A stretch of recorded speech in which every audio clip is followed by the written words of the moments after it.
Olá, cursis, tudo bem? Vamos dar início a mais uma videoaula.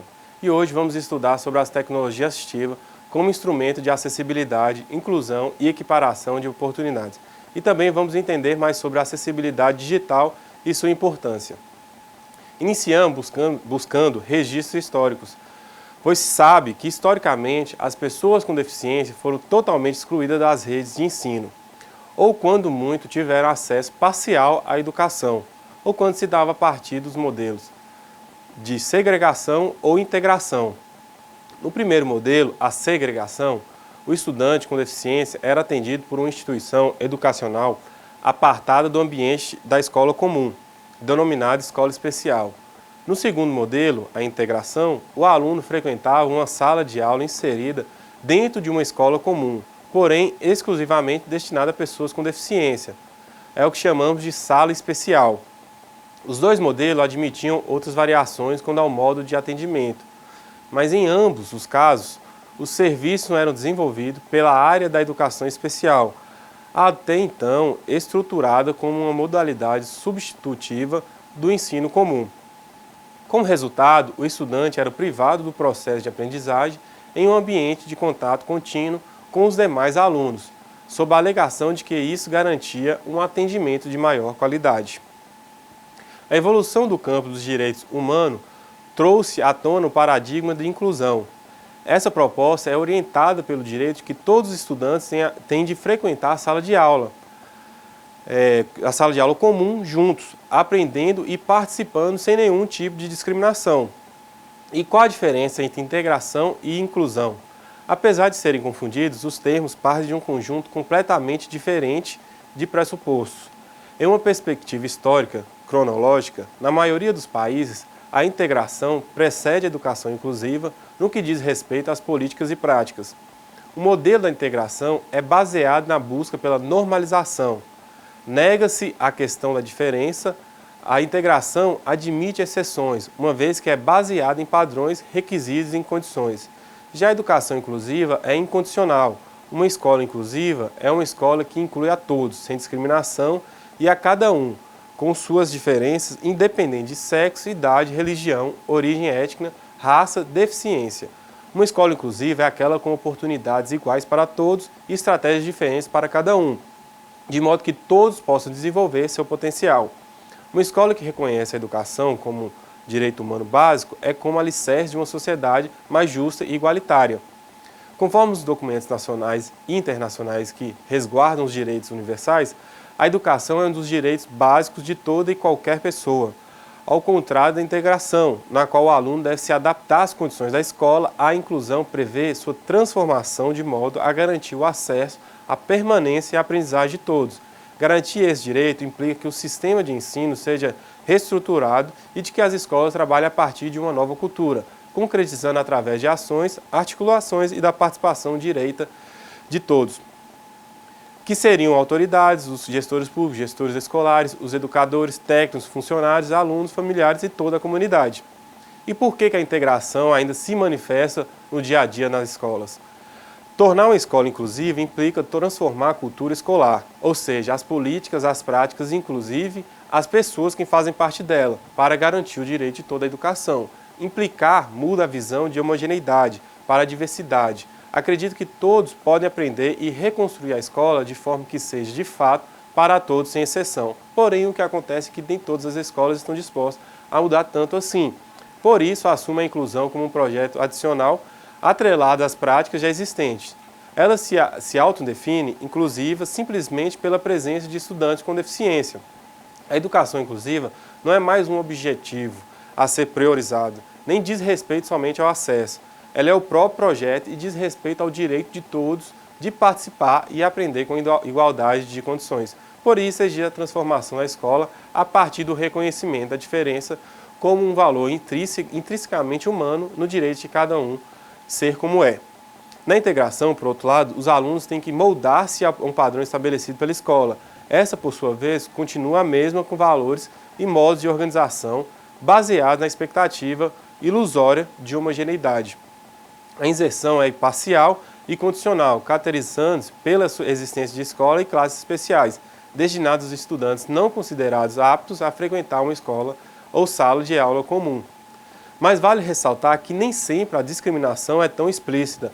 Agrupamentos ou categorização de turmas com base na performance acadêmica, um currículo adaptado ou estratégias pedagógicas diferenciadas somente para alunos com deficiência ou até mesmo atribuições de nota com base em parâmetros de desempenho pré-estabelecidos também são exemplos de práticas integracionistas fadadas à exclusão. Por isso, apesar de o modelo da integração preceder a inclusão, a educação inclusiva, ou seja, já ter sido superado no que diz respeito às leis, normas e políticas vigentes, na prática se mantém na maioria das escolas. Pois bem, o que seria o público-alvo da educação inclusiva? O público-alvo da educação inclusiva, orientada pelo direito universal à educação, envolve todas as pessoas, independentemente de suas particularidades. As pessoas com deficiência têm sido um dos principais focos da área porque foram historicamente privadas da participação nas redes de ensino, bem como por estarem associadas a um estigma de anormalidade, o que acentua o processo discriminatório e a exclusão. Por essas outras razões, a legislação determina que o público-alvo da educação especial na perspectiva da educação inclusiva, correspondente ao estudante com deficiência, transtorno ou espectro autista e altas habilidades. Mas é muito importante reforçar que a educação inclusiva diz respeito a todas as pessoas sem exceção, ou seja, todos os alunos com ou sem deficiência têm direito ao acesso e participação em todas as atividades escolares e aprendizagem. E como definimos uma pessoa com deficiência e o que é uma pessoa com deficiência? Esse é um conceito que vem se transformando ao longo da história. A definição mais atual foi estabelecida pela Convenção sobre os Direitos das Pessoas com Deficiência da ONU, o que diz: pessoa com deficiência são aquelas que têm impedimentos de longo prazo de natureza física, mental, intelectual ou sensorial, os quais que interação diversas barreiras podem obstruir sua participação plena e efetiva na sociedade em igualdades de condições com as demais pessoas. A chave para compreender o que é deficiência na perspectiva inclusiva está na segunda parte, que se refere a fatores que são externos à pessoa, as chamadas barreiras. Elas podem estar presentes na arquitetura, na comunicação, nos meios de transporte e até mesmo em nossas atitudes. De acordo com essa nova definição, portanto, a deficiência é resultante da combinação entre os impedimentos da pessoa e as barreiras existentes no ambiente. E a escola precisa se preparar para o aluno com deficiência? Por um lado, a percepção de que a escola precisa estar pronta para depois receber o estudante com deficiência é equivocada. Por outro, algumas medidas importantes deveriam sim ser tomadas antes mesmo da chegada desses alunos. A ideia de que a escola precisa estar preparada para receber pessoas com deficiência se baseia em uma expectativa ilusória de um saber pronto, capaz de prescrever como trabalhar com cada uma delas. No entanto, se o processo de aprendizagem de cada um é singular, o preparo do professor no contexto da educação inclusiva é o resultado da vivência e da interação cotidiana com cada um dos estudantes. Não é, portanto, possível antever que somente no dia a dia poderá ser revelado. Além disso, o acesso à escola é um direito incondicional garantido a qualquer pessoa. Recusar matrícula é crime.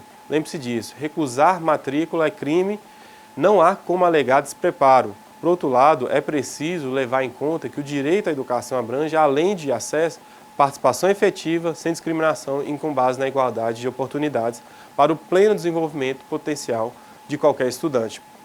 Para isso, é preciso identificar e superar barreiras existentes na escola, e algumas delas podem sim ser eliminadas previamente, sendo assim, quais providências poderiam favorecer a autonomia de alunos com deficiência física, auditiva, visual ou intelectual no ambiente da escola, além de facilitar o processo de inclusão, a busca por resposta, e essa única pergunta pode ser o primeiro e mais importante passo para a sua transformação efetiva numa perspectiva inclusiva.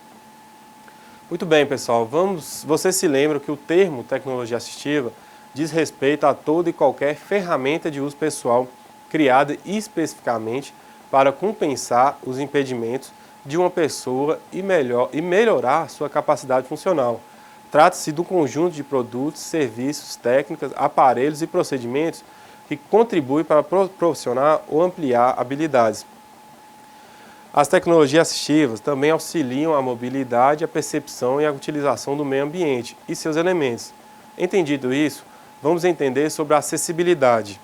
A acessibilidade prevê a eliminação de barreiras presentes no ambiente físico e social que impedem ou dificultam a plena participação das pessoas com e sem deficiência em todos os aspectos da vida contemporânea. A acessibilidade é fundamental para a inclusão e deve estar presente em diferentes contextos, tais como arquitetônico, metodológico, instrumental, atitudinal e programático.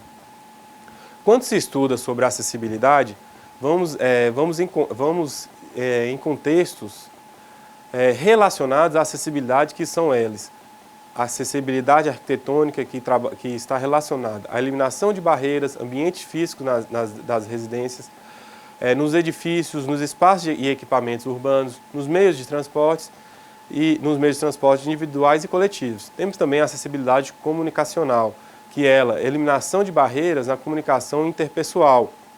Seria oral, a língua de sinais, a escrita e a acessibilidade digital.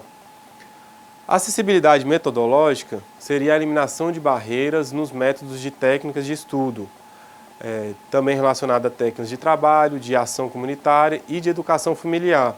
E também a acessibilidade instrumental, que seria a eliminação de barreiras para que o acesso e manuseio de instrumentos, utensílios, ferramentas de estudos, de trabalho, de lazer e recreação se tornam acessíveis. E a acessibilidade programática, que seria a eliminação de barreiras invisíveis embutidas em políticas públicas. A acessibilidade atitudinal, que é a eliminação de preconceitos, estigmas, estereotipos e discriminações nas pessoas em geral. E seria qual a principal estratégia de acessibilidade na educação brasileira? O atendimento educacional especializado é um serviço destinado a estudantes com deficiência, transtorno do espectro autismo e altas habilidades de superdotação.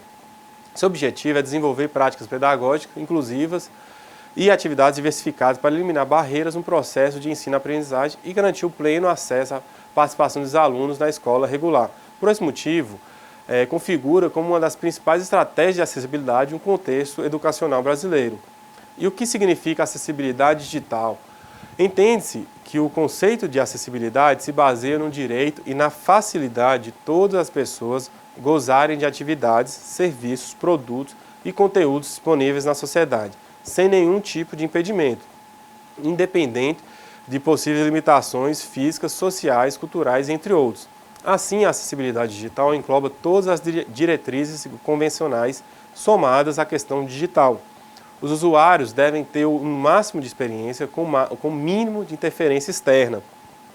Por exemplo, se existem usuários com dificuldades visuais, os desenvolvedores do site precisam criar ferramentas e saídas para que esse grupo consiga usufruir ao máximo dos serviços oferecidos pela plataforma da mesma forma que outros usuários o fazem. A existência de uma iniciativa voltada para facilitar a experiência do próximo é importante, no mínimo para uma reflexão geral. Porém, quando falamos do meio digital, e principalmente da internet, as empresas já enxergam a acessibilidade como um olhar de mercado.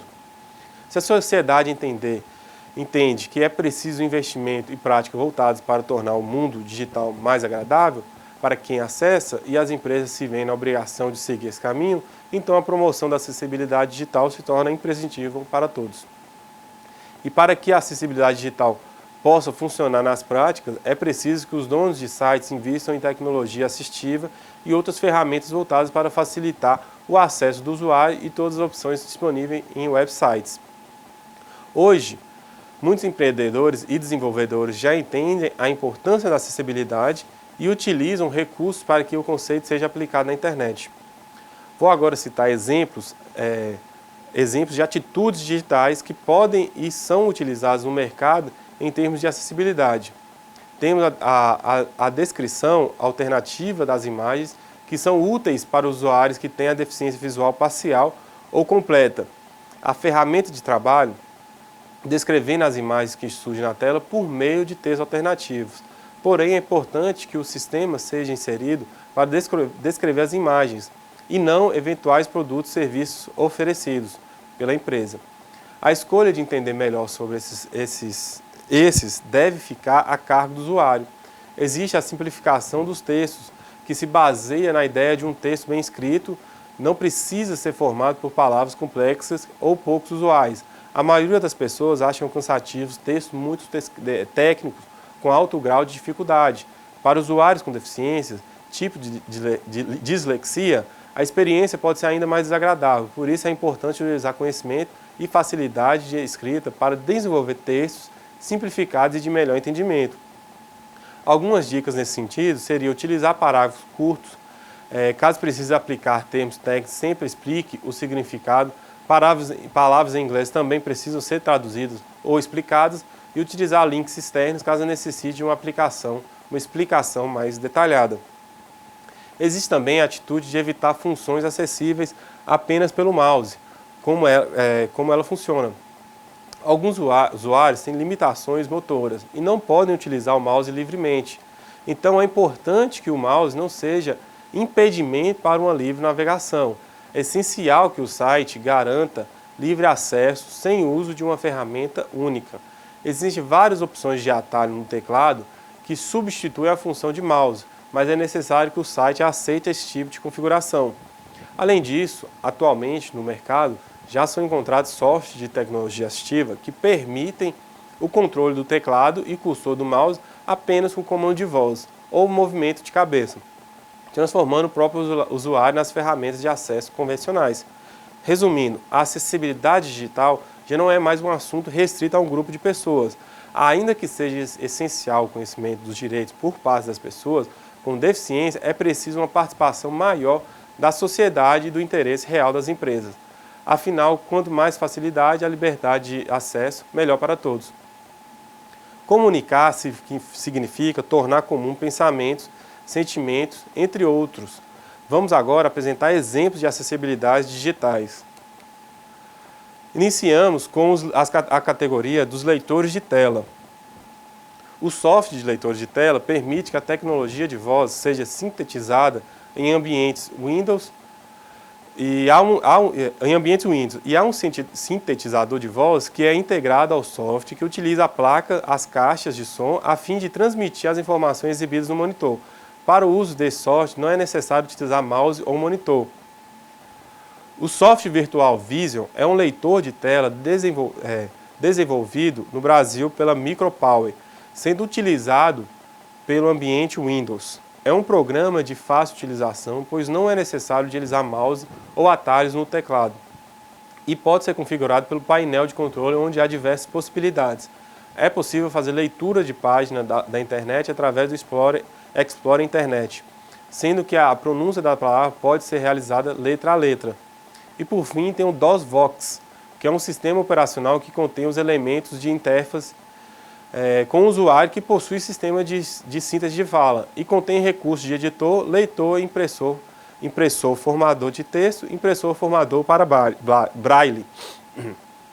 Diversos programas de uso geral para o cego, como jogos de caráter didático e lúdico, ampliador de telas para pessoas com visão reduzida, programas para ajuda à educação, programas sonoros para acesso e leitores simplificadores de tela para o Windows. Vamos citar agora exemplos de teclados virtuais. O desenvolvimento desse software foi realizado no programa ibero-americano de ciência e tecnologia para o desenvolvimento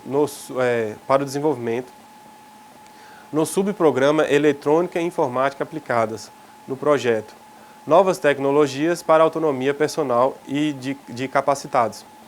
A versão espanhola foi desenvolvida pelo Grupo de Tecnologia de Reabilitação da Universidade da Politécnica de Madrid.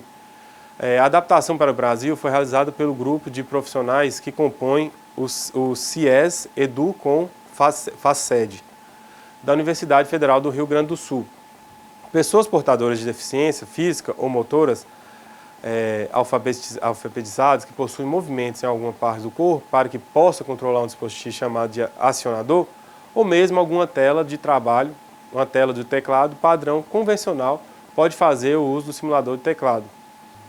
Não é preciso que o usuário tenha conhecimento prévio desse software ou mesmo de outro semelhante.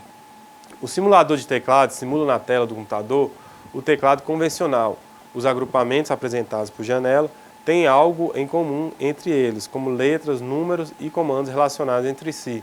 A interface inicial do software apresenta a janela principal, a janela de estados, a janela de texto, onde aparecerá o que o usuário digitar. A data e a hora na janela principal estão dispostas as teclas de características de reinício e de varredura. Para resolver essa situação, foram criadas outras janelas que comportassem essas teclas. Temos também o teclado Amigo, que é o projeto que surgiu do projeto Teclado Amigo, foi desenvolvido em 2000 pelo Núcleo de Computação Eletrônica, Universidade Federal do Rio de Janeiro, tentando alcançar uma nova linha de pesquisa, tendo como parceria a rede de solidariedade, apoio, comunicação e informação. Esse projeto, assim como o simulador de teclado, tem como público-alvo usuário com comprometimentos motores graves. Sua divulgação é feita através da internet para obtenção de software gratuitos pela rede. Para que o usuário possa utilizar, é necessário também que tenha preservado apenas alguma parte do seu corpo. Por exemplo, que seja capaz de mover um dedo, de fechar os olhos ou de assoprar. Basicamente, o teclado Amigo tem uma funcionalidade parecida com o teclado padrão, convencional, com teclas divididas em subgrupos que contêm as vogais, as consoantes, os números, os símbolos e diversas teclas com funções específicas. O teclado virtual alfanumérico com predição de palavras é uma interface que auxilia na complementação do uso de algum mouse alternativo. No acionamento do computador, o teclado é emulado na tela, possibilitando ao usuário interagir com o computador e usá-lo como meio de comunicação. A predição de palavra é um recurso desenvolvido com o fim de auxiliar o usuário à diminuição do seu tempo de esforço e de digitação. Essa lista pode servir para antecipar a próxima palavra, assim como para completar a palavra a ser digitada. Esse teclado é direcionado a pessoas que possuem problemas relacionados à fala, podendo ser utilizado concomitante com o sintetizador de voz da Microsoft. Outra opção que favorece a acessibilidade é o autoclique do mouse, em que o sistema permite o ajuste do tempo de espera, pois ao permanecer com o cursor sobre determinado botão, por um período de espera, ele será executado, sem a necessidade habitual do clique natural, modificando a cor do botão. E por fim, temos a categoria de tecnologias de acessibilidade do Windows. Iniciamos com a lente de aumento. A lente de aumento é um utilitário que exibe telas de forma mais legível, ampliando a portadores de deficiência visual. É criada uma janela separada, fixada no canto superior do monitor, exibindo uma parte da tela ampliada. É possível alterar as cores da janela de ampliação para tornar a visibilidade melhor. O próprio teclado virtual já citado também é considerado. O teclado virtual é um utilitário que exibe um teclado virtual na tela do computador, em que permite aos usuários que possuem deficiência motora ou física digitarem dados desejados utilizando apenas um dispositivo apontador ou mesmo um joystick. E temos a tecnologia de acessibilidade a surdos e deficientes. Como exemplo, temos o T-Libras, que é um software em desenvolvimento desde 2001, pela Acessibilidade do Brasil, que permite a tradução em tempo real do português para Libras. A Libras, que é a linguagem natural de surdos, a partir da captura de informação sonora produzida, apresentando a tradução através de representações gráficas, representando os sinais. Este recurso poderá ser utilizado em sala de aula, pela televisão ou internet. E o teclado virtual para escrita da Libras. A grande maioria dos teclados virtuais ou simuladores de teclados é destinado ao usuário que possui deficiência física ou motora grave, permitindo que os mesmos possam ser incluídos através de ferramentas digitais, a fim de permitir-lhe a inclusão social através da comunicação. Muito bem, pessoal, chegamos ao fim de nossa videoaula de hoje. Um grande abraço e até logo.